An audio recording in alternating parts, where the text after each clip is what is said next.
Assalamualaikum warahmatullahi wabarakatuh. Alhamdulillahirabbil alamin.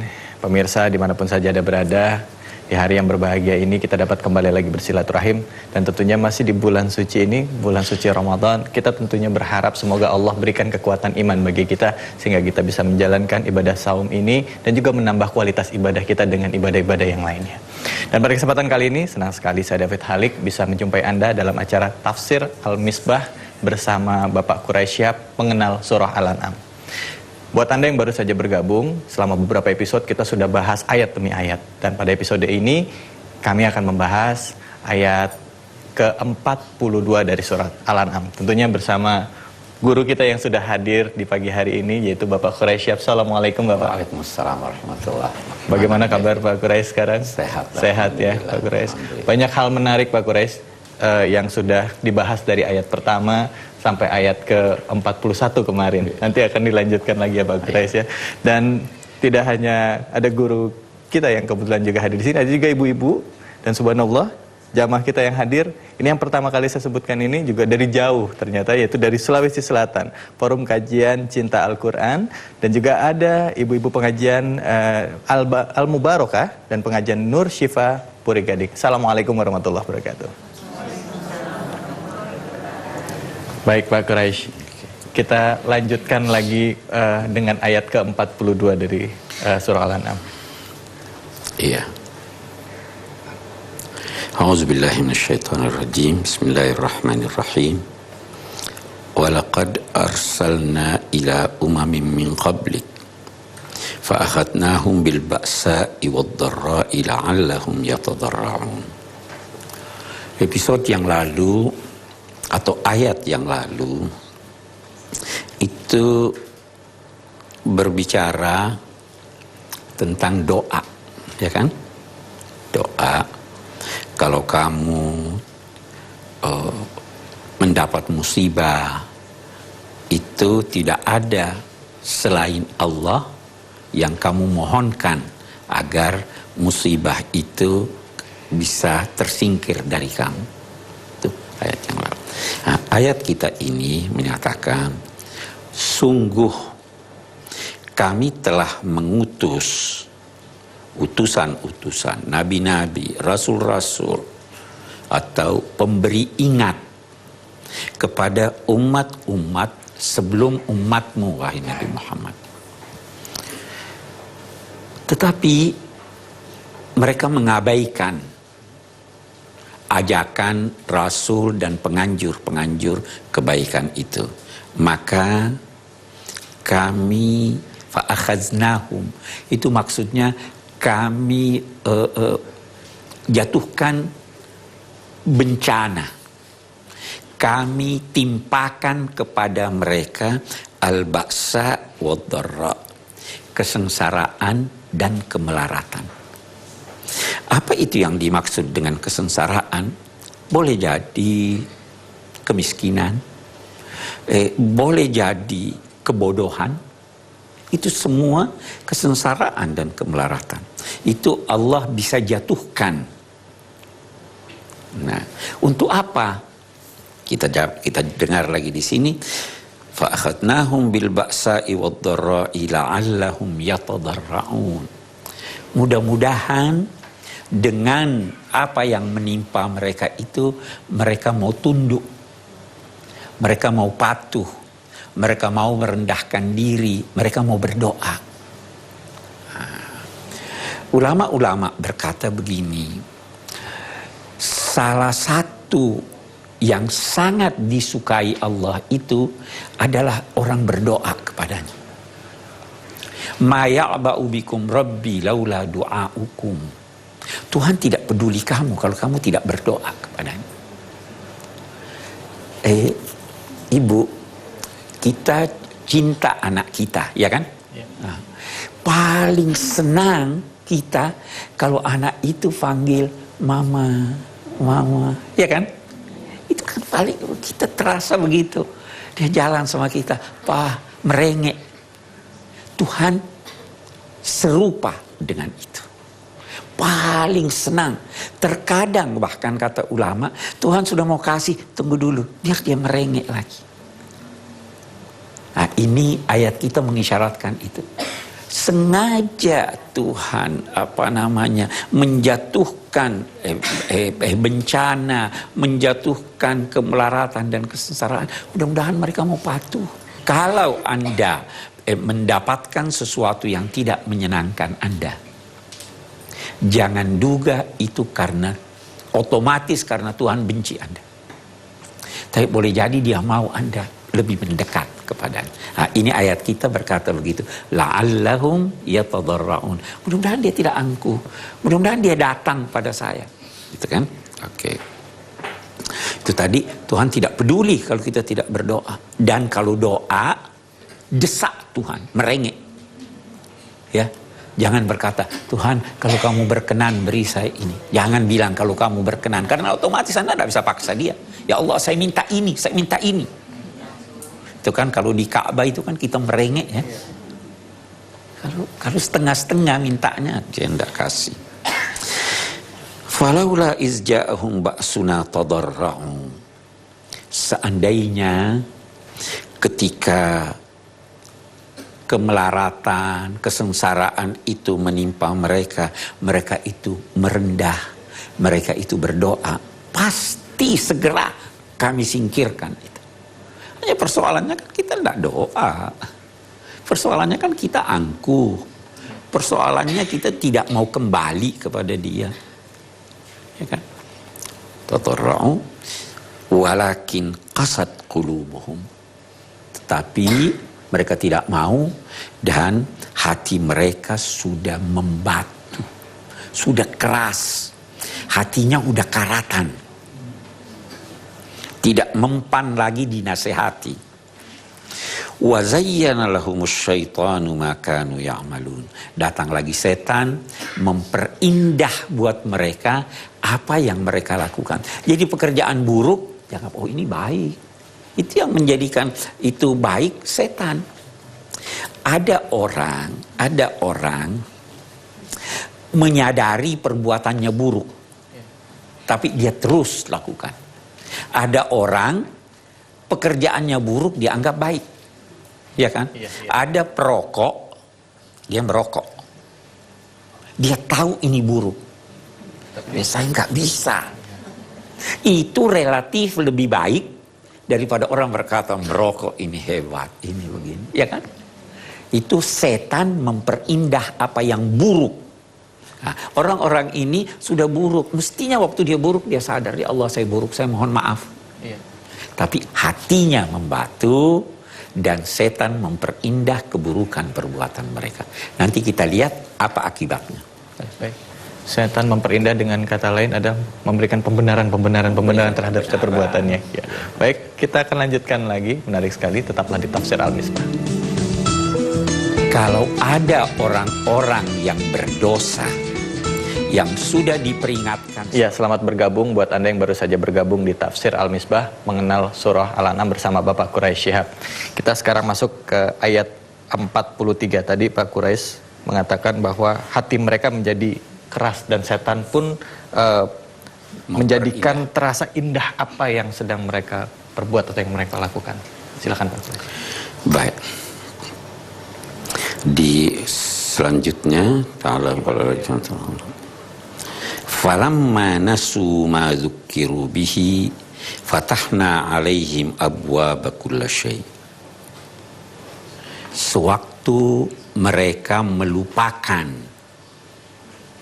apa yang diperingatkan kepada mereka, falamma nasu ma dzukkiru bihi, waktu mereka melupakan, yakni meninggalkan, mengabaikan apa yang diperingatkan kepada mereka. Nah, kita berhenti lagi. Boleh jadi ada musibah. Ingat Tuhan ya. Beberapa hari lupa, ditinggalkan makna peringatan itu. Dikatakan falamma nasu ma dzukkiru bihi fatahna alaihim abwaaba kulli syai'. Kami buka buat mereka pintu-pintu kenikmatan yang beraneka ragam kepada mereka. Apa maknanya? Kami beri dia rezeki, kami beri dia kesenangan, kami beri dia kedudukan, Hebat banget ini. Ya. Itu maksudnya kayak orang diulur. Kalau Anda jatuh dari tingkat awal tangga, tidak terlalu sakit ya. Naik lagi, naik lagi, naik lagi. Di atas jatuh, bahaya. Ya kan? Nah, ini di sini. Fatahna alaihim abwaba kulla syai. Hatta idza farihu bima utu, sampai mereka itu merasa gembira dan bangga dengan apa yang mereka dapatkan, akhadnahum baghtatan fa idzahum mublisun. Secara sekonyong-konyong, secara tiba-tiba kami ambil mereka, kami jatuhkan siksa kepada mereka, dan ketika siksa itu jatuh, mereka terdiam, tidak bisa melakukan apa-apa, mereka berputus asa. Kita mari lihat. Satu pelajaran dulu. Dia sudah diperingatkan, ya kan? Jadi ada tahap-tahap jatuhnya siksa Allah kepada seseorang atau satu masyarakat. Yang pertama, ada penganjur kebaikan, ada rasul memberi tuntunan, ya kan? Mereka tidak terima. Tahap kedua, mereka diberi peringatan, tidak terima. Apa tahap ketiga? Diberi Tuhan rezeki, diberi kedudukan, diberi kenikmatan. Bukan satu macam saja, kulla syai, segala sesuatu. Nah, jadi dibukakan itu, dijadikan dia senang, dijadikan dia bangga, dosanya terus bertambah, maka tahap keempat, palu godam dipukulkan. Itu jadi 4 tahap. Ini ayat kita ini berkata demikian. Karena itu, saya ingin ingatkan, jangan pernah menduga orang yang tertangkap itu baru sekali itu dia lakukan dosanya. Jangan duga orang yang tertangkap korupsi baru sekali itu dia korupsi. Yang tertangkap berzina baru sekali itu dia lakukan. Tuhan Maha Pengampun. Udahlah, yang salah udahlah, minta maaf aja. Tidak mau lagi. Dikasih ingat, saya beri peringatan ya. Diam-diam. Masih juga. Tertangkap akhirnya. Pasti. Ini ayat kita. Ya kan? Jadi Tuhan beri peringatan. Tuhan beri. Fa'idahum mublisun. Fa'idahum mublisun. Mublisun itu artinya terdiam atau putus asa. Faquti'a dabirul qaumil ladzina zalamu. Nah, saya beri gambaran lagi ini. Artinya dabir. Dabir itu artinya di belakang. Nah, kalau ada suatu peperangan, katakanlah, ada 2 pihak, A dan B. Kalau A menang, sebagian dari kelompok B ini tertawan, terbunuh, boleh jadi ada sebagian yang lari. Ya kan? Lari dikejar. Yang lari ini sebenarnya dilukiskan sebagai berada di belakang. Kata quti'a dabir artinya diputus, dijatuhkan siksa, ditangkap yang sisa-sisanya. Artinya tidak ada yang ditinggal. Jadi yang dibinasakan itu bukan hanya pemimpinnya, tetapi pengikut-pengikutnya atau masyarakat yang merestui itu. Yang merestui itu ikut dibinasakan. Karena kehidupan bermasyarakat itu dalam bahasa Al-Quran bukan cuma pelaku. Kalau Anda setuju membenarkan kebaikan, Anda dapat pahala. Ya kan? Kalau kejahatan, Anda juga dapat dosa. Nah, di sini faquti ada birul ladzina zalamu, baru dia katakan walhamdulillahirabbil alamin. Ayat ini memberi pelajaran bahwa kalau ada orang-orang yang berdosa yang sudah diperingatkan seperti ini, lantas dijatuhi hukuman oleh Tuhan, bersyukurlah kepada Allah. Karena kalau dia berlanjut bahaya. Ya kan? Oh, udah ditangkap dia. Alhamdulillah ditangkap. Kalau tidak, dia bisa pengaruhi anak saya. Dia bisa pengaruhi tetangga saya. Jadi orang, menurut ayat kita ini, dibolehkan, bahkan bisa jadi dianjurkan untuk bersyukur kalau penegak hukum berhasil untuk menangkap, menjatuhi hukuman bagi orang-orang yang bersalah. Supaya jadi pelajaran buat dia dan pelajaran buat yang lain. Saya kira itu ayat kita. Baik, terima kasih banyak Pak Quraisy.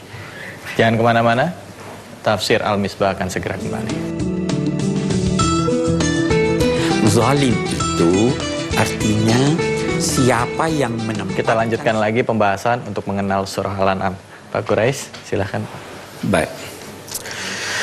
Jadi ayat yang lalu sudah berbicara tentang tahapan-tahapan yang dilalui sampai akhirnya Tuhan menjatuhkan siksa, Tuhan membendung, Tuhan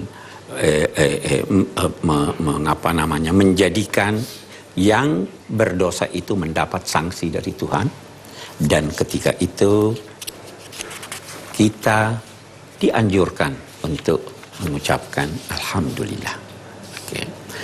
Satu hal yang ada peringatan itu, Sayyidina Ali berkata, kalau kamu melihat Allah melimpahkan rezeki yang bertubi-tubi kepada seseorang, tetapi dia itu durhaka, hati-hati. Kalau Anda dilimpahi rezeki, Anda taat, syukur. Tapi sudah durhaka ini, hati-hati. Ya kan? Idza ra'aitallaha yutabi' rizqahu 'alaik wa anta ta'si fahdharhu. Itu kata Sayyidina Ali. Baik, kita lanjutkan ayat kita. Qul ara'aitum in akhazallahu sam'akum wa absarakum wa khatama 'ala qulubikum. Ada 3. Beritahulah saya, bagaimana pendapatmu, wahai manusia, apabila Allah mengambil pendengaranmu, menjadikan kamu tidak bisa mendengar, atau penglihatanmu, dan menutup mati hatimu. Siapa selain Allah yang bisa memberikan kamu penglihatan? Siapa selain Dia yang bisa menjadikan kamu mendengar? Siapa selain Dia yang bisa membuka hati kamu? Tidak ada. Baru dikatakan, unzur kaifa nusarriful ayati thumma hum yasdifun. Lihatlah bagaimana kami menganeka-ragamkan peringatan-peringatan ayat-ayat kami. Bagaimana kami memaparkan dari satu tanda ke tanda yang lain, supaya mereka mau berpikir.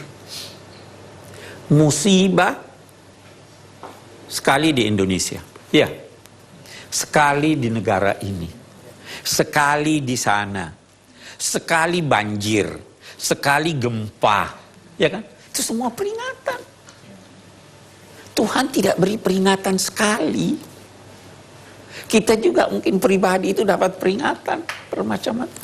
Unzur kaifa nusarriful ayat tsumma hum yasdifun.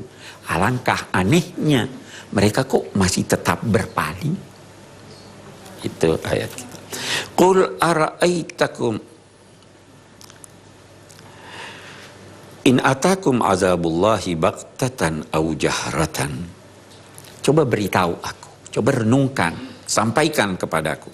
Apabila datang siksa Allah di dunia ini secara tiba-tiba, tanpa kamu tahu dari mana nih datang, atau kamu sudah duga akan datang, bisa kan juga begitu?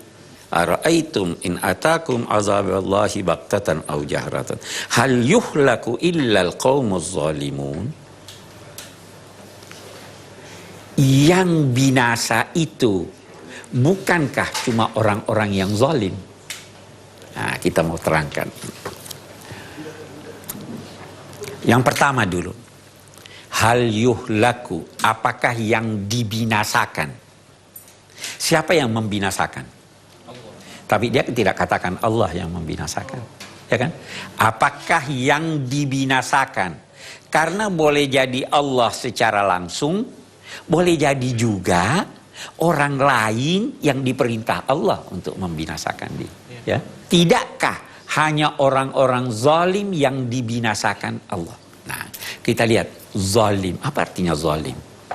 Zalim itu artinya siapa yang menempatkan sesuatu bukan pada tempatnya. Puncak kezaliman itu adalah mempersekutukan Allah. Karena Allah Maha Esa, tetapi bisa saja kezaliman itu dalam bentuk yang kecil. Saya beri contoh.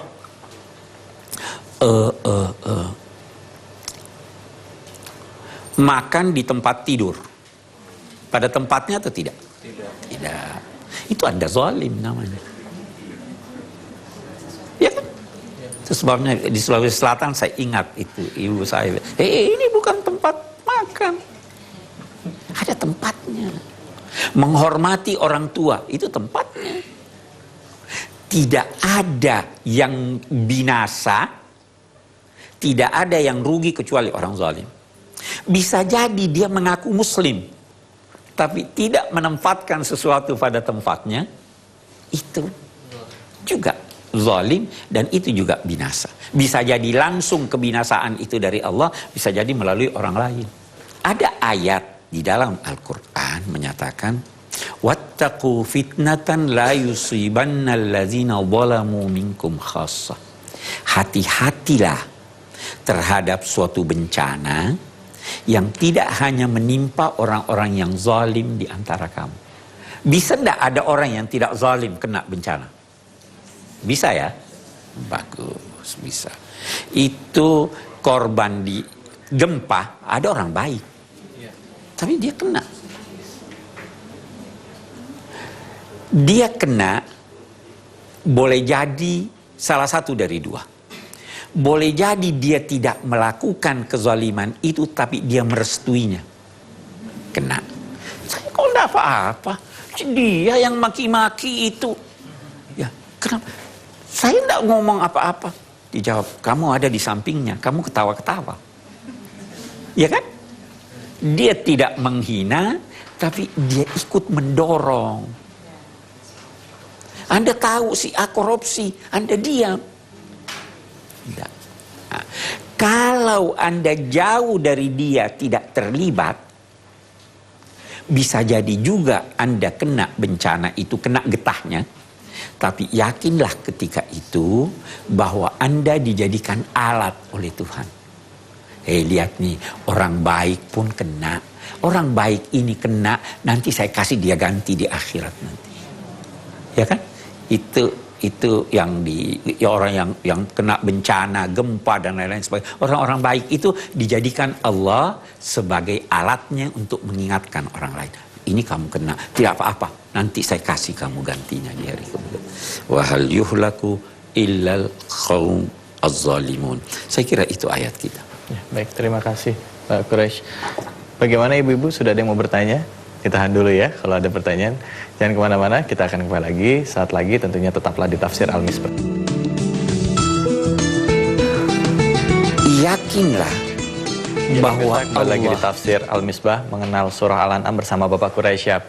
Di segmen ini kami berikan kesempatan kepada jamaah yang hadir untuk bertanya setelah tadi mendengarkan ya penjelasan dari Bapak Quraisy Shihab seputar surah Al-An'am. Silakan yang mau bertanya, siapa?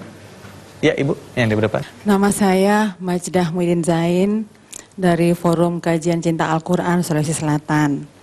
Saya ingin mendapatkan penjelasan Pak Quraisy bahwa kita sering mendengar orang-orang mengatakan bahwa saya tahu Allah Maha Mengetahui.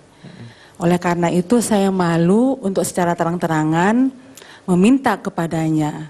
Karena sesungguhnya Allah Maha Mengetahui, termasuk mengetahui apa yang saya butuhkan. Mohon penjelasannya Pak Quraisy. Terima kasih. semakin dekat seseorang kepada orang lain, rasa malunya semakin kurang. Benar enggak ini? Ya. Pasangan suami istri, tingkat malu mereka jauh terhadap pasangannya jauh lebih rendah daripada yang bukan pasangannya. Benar enggak? Kita di rumah saya pakai kaos, rambut saya yang putih kelihatan, saya nggak malu. Keluar, saya dandan. Ya kan? Karena yang di luar hubungannya dengan saya tidak seakrab dengan yang di dalam. Nah, yakinlah bahwa Allah itu lebih dekat kepada Anda dari diri Anda. Ya kan?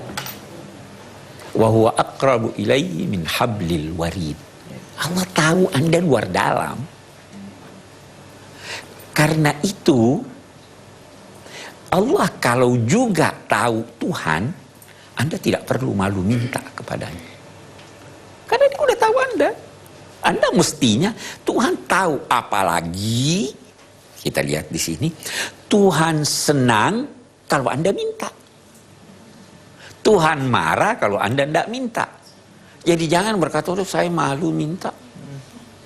Ini Tuhan berkata, ayo minta pada saya. Saya tidak senang kalau kamu tidak minta apa saja. Kamu minta. Jadi diucapkan gitu Pak Kris, walaupun kan suka ada orang di dalam hati disimpan, Allah Maha Tahu, tapi dia mau mengucapkannya harus diucapkan. Memang Anda bisa berkata begini, ya Allah, saya butuh. Saya tidak perlu ucapkan kepadamu karena kamu tahu. Itu kan dia udah minta. Itu bisa. Tetapi dia tidak minta karena malu. Itu yang nggak boleh. Kan beda itu toh. Nah, ya Allah. Allahumma innaka ta'lamu hajati fa'tini su'li. Ya Allah, kamu mengetahui kebutuhanku. Anugerahilah saya apa yang saya harapkan. Saya tidak disebut. Tapi ini, tidak usah deh, saya malu. Nggak benar malu. Ya, itu bedanya ya. Baik, terima kasih. Silakan Ibu, ada lagi yang mau bertanya? Saya Dewi dari Nur Syifa, Puri Gading. Pertanyaan saya seperti ini Pak. Tidak mengikuti hidayah seperti menutup mata dan juga telinga. Itu adalah pilihan dari kita sendiri atau manusia. Tapi di situ Allah ada membahasakan bahwa Allah sendiri yang menutup hati. Seperti pada ayat 46 dan juga ada surat Al-Baqarah. Apa yang bisa kita ambil dalam hal itu Bapak? Terima kasih. Oke. Memahami Al-Quran harus atau tidak bisa hanya melihat satu ayat. Anda harus melihat secara menyeluruh. Nah, saya akan ambil satu ayat. Falamma zaghu azaghallahu qulubahum. Ketika mereka itu sesat, Allah menyesatkan hati mereka, dalam arti Allah membiarkan mereka sesat.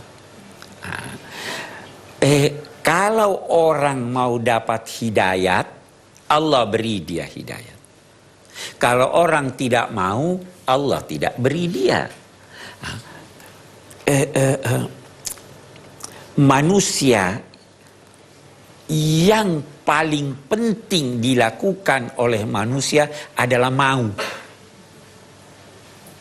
Itu sebabnya Nabi ada bersabda, niyatul mu'min khairum min amali.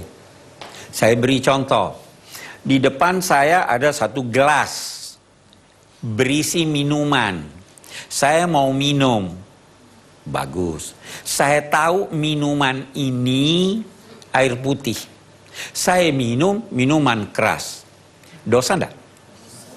Tidak. Tahu. Karena saya mau minum air putih. Ya kan? Saya mau minum, di depan saya ada gelas, saya kira minuman keras. saya mau minum sebenarnya minuman keras, tiba-tiba air, dosa enggak saya?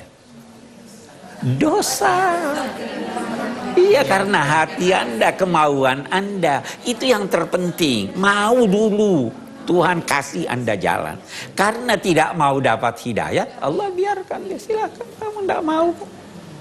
Iya kan? Jadi yang paling penting itu kemauan. Niat, itu sebabnya dalam ibadah ada niat. Itu sebabnya dalam puasa kita perlu niat. Ya Allah, saya puasa ini menunaikan tugas yang kamu wajibkan di bulan Ramadan. Bukan karena saya mau kurus. Nah, ya kan? Itu. Oke. Niatnya udah beda ya Pak Kures? Niatnya udah beda. Tapi juga jangan juga kali Pak Kures kalau misalnya niatnya air putih ternyata Minuman keras ditelan juga, habis lagi. Iya, itu niatnya, itu salah, ya kan? Jadi itu begitu tuh kira-kira. Baik, ya Ibu ya, sudah jelas ya. Silakan, ada lagi? Oke, kita tahan dulu. Baik, pemirsa, kita akan kembali lagi. Tetaplah di Tafsir Al-Misbah. Ingatlah bahwa siksa Allah tidak jauh. Alhamdulillah, pemirsa, kita kembali lagi di Tafsir Al-Misbah mengenal surah Al-An'am. Tadi saya lihat cukup banyak ibu-ibu yang mau bertanya, tetapi harus ditahan karena waktu yang sangat terbatas. Sekarang saya berikan kesempatan di segmen akhir ini. Yang mau bertanya, silahkan. Siapa yang mau bertanya? Ya. Saya Laras dari MT Al-Mubarakah Ciputat. Ya. Yang ingin saya tanyakan Pak, dalam Islam kita dianjurkan untuk mencari harta sebanyak-banyaknya untuk dinikmati. Ya. Namun mengapa di ajaran zuhud justru kita disuruh menjauhinya? Mohon penjelasannya. Kontradiksi nih. Silakan, bagaimana Pak? Sebenarnya itu kesalahpahaman tentang makna zuhud, tentang makna qanaah, puas diri dan lain-lain sebagainya. Sekarang begini, memang kita dilarang hanya mencari dunia. Kita disuruh cari dunia, cari juga akhirat. Rabbana atina fid dunya hasanah wa fil akhirati hasanah. Itu satu dulu ya kan? Nah, kalau kita sudah dapat dunia melebihi kebutuhan kita, kita dianjurkan memberikan kepada orang yang perlu. Di Al-Quran, yas'alunaka madza yunfiqun qulil af. Mereka bertanya kepadamu, wahai Nabi Muhammad, apa yang mereka nafkahkan? Salah satu jawabannya adalah al-afu. Afu itu antara lain berarti yang lebih. Nah, atau bisa juga berarti yang mudah kamu keluarkan. Tidak usah yang terlalu baik. Yang terlalu baik kan kamu suka. Apa yang gampang kamu keluarkan?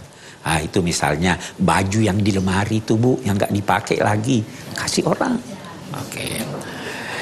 Karena itu zuhud sebenarnya bukan berarti larangan untuk jadi kaya raya. Islam memerintahkan bekerjalah sekuat kemampuan kamu untuk meraih sebanyak mungkin asal halal. Itu satu. Satu itu kan? Kalau kamu sudah dapat, bukan baru di atas kertas. Kalau kamu sudah dapat itu, maka berikanlah kepada orang lain, karena kamu merasa apa yang kamu miliki itu sudah cukup untuk itu zuhud. Jadi kalau mau dapat sebanyak mungkin tapi tidak dapat, bukan zuhud. Mau dapat sebanyak mungkin dan sudah dapat, tapi untuk diri bukan zuhud. Jadi kan ada tahapnya. Cari sampai dapat. Kalau sudah dapat, cukup dengan apa yang sudah ada pada saya baru saya kasih orang. Itu yang dianjurkan oleh agama. Bukan berarti jangan cari. Ya kan? Itu. Oke. Baik, sudah jelas ya Bu ya. Jadi harus berimbang antara dunia dan akhirat Bu. Silakan pertanyaan berikutnya. Ya Ibu. Saya Lia Hois dari Forum Kajian Cinta Al-Quran Makassar. Ya. Yang mau ditanyakan, Pak Quraisy. Dalam Al-Quran yang sering disebut yang hatinya keras. Yang saya tanyakan, kelembutan hati seperti apakah yang dikehendaki Al-Quran? Dan bagaimanakah kiat melembutkan hati menurut Al-Quran? Terima kasih. Hati keras, keras kepala, ya kan? Sama saja juga itu, hatinya keras, kepalanya keras, ya. Dinasehati tidak mempan, melihat orang kesusahan tidak peka, melihat anak yatim acuh, itu semua keras. Nah, yang dikehendaki itu kelembutan hati itu, kepekaan itu. Bukan dalam arti kata kita lantas melempem, kita lantas merendah, bukan pada tempatnya. Tetapi kelembutan hati itu adalah mau menerima suatu kebenaran walaupun tadinya kita punya pendapat lain yang ternyata salah. Itu hatinya lembut. Mau memberi bantuan kepada orang karena kita merasa iba kepadanya, itu hati lembut. Nah, kelembutan hati ini itu lahir dari kesadaran tentang wujud Tuhan. Kita sadar Tuhan ada. Kita sadar bahwa ada hari selain hari ini. Kalau kita sadar itu, kalau bukan di dunia ada akhirat, bahkan di dunia ada hari esok. Kali ini Anda di atas, besok orang lain di atas, ya kan? Itu semuanya. Nah, karena itu kalau ulama-ulama tasawuf itu berkata, orang yang tertawa terbahak-bahak, lupa ini, itu hatinya, itu salah satu penyebab hati yang keras, hati yang tertutup, ya kan? Udah ingat apa-apa nih. Tapi kita tidak dilarang ketawa. Silahkan tertawa. Ya kan? Kita tidak dilarang senang dunia. Kita tidak dilarang gagah. Tapi hati yang lemah. Itu sebenarnya yang dikehendaki oleh Allah. Pak Quraisy tadi melembutkan hatinya itu dengan cara apa, Pak? Melembutkan hatinya intinya kalau mau istilah agama, zikir, ingat Tuhan. Ingat Tuhan. Oh iya, ini ada. Likaila tafrahu ala ma atakum wala ta'sau ala ma fatakum. Kamu jangan melampaui batas dalam kegembiraan kalau kamu memperoleh sesuatu. Kenapa? Ingat Tuhan, ini bisa hilang. Dan jangan juga kamu larut di dalam kesedihan kalau hilang apa yang kamu harapkan. Karena Tuhan masih ada. Dia bisa beri kamu yang lebih baik dari itu. Nah, itu hati lembut. Ya kan, itu maksudnya. Baik Pak Quraisy, apa yang bisa kita simpulkan Pak dari ayat 42 sampai 47 surat Al-An'am? Dari ayat 42, kita punya ayat 42. Itu tadi saya kira yang terpenting yang saya ingin garis bawahi ini. Ingatlah bahwa siksa Allah tidak jatuh secara mendadak. Dia berikan peringatan, dia beri pelajaran, peringatan, dan bisa jadi dia limpahkan nikmat. Karena itu jangan berkata, karena saya dapat nikmat banyak, maka itu Tuhan senang pada saya. Ya kan? Jangan juga berkata kalau Anda sakit, tidak merasa belum berkecukupan rezeki Anda, bahwa Tuhan benci Anda. Tidak. Itu satu. Yang kedua, Tuhan senang apabila kita berdoa. Tidak usah malu berdoa. Dia juga tahu, tapi dia mau Anda minta. Nah, ya kan? Itu yang kedua. Yang ketiga, yang mungkin kita bisa ambil, ya kita wajar mengucapkan syukur kalau penegak hukum berhasil menegakkan hukum. Berterima kasih tuh kepada polisi yang berhasil menangkap teror, ya kan? Karena kalau tidak, kita ini. Yang terakhir itu tidak ada yang dijatuhi siksa, bukan ujian, siksa oleh Allah kecuali orang yang zalim. Bisa jadi ada yang dijatuhi peringatan. Ada yang dijatuhi sesuatu hal yang tidak menyenangkan dia. Tapi itu bukan siksa. Tapi kalau siksa dibinasakan, itu pasti orang zalim. Pasti orang yang menempatkan sesuatu bukan pada tempatnya, dan itu baru dijatuhinya setelah berulang-ulang kali dia melakukan. Ya, toh? Alhamdulillah, terima kasih banyak Pak Quraish. Mudah-mudahan kita senantiasa selalu bisa introspeksi diri kita dan juga menyadari bahwa mungkin Allah telah memberikan banyak peringatan kepada kita sehingga kita tidak terlanjur sampai akhirnya nanti nyawa kita diambil, kita tidak sempat lagi untuk bertobat dan memperbaiki itu semua. Terima kasih banyak Ibu karena waktunya sudah habis. Terima kasih kepada Forum Kajian Cinta Al-Quran Sulawesi Selatan yang sudah hadir di sini, ibu-ibu dari pengajian Al-Mubarakah, ibu-ibu dari pengajian Nur Syifa Puri Gading, dan terima kasih atas perhatian Anda pemirsa. Saya David Alik undur diri. Wabillahi taufiq wal hidayah. Wassalamualaikum warahmatullahi wabarakatuh. Bersyukur jadi muslim, bahagia jadi muslim. Semoga iman kita selalu terjaga. Bila kita sama muslim, kita adalah saudara. Tiada berbeda satu dan yang lainnya.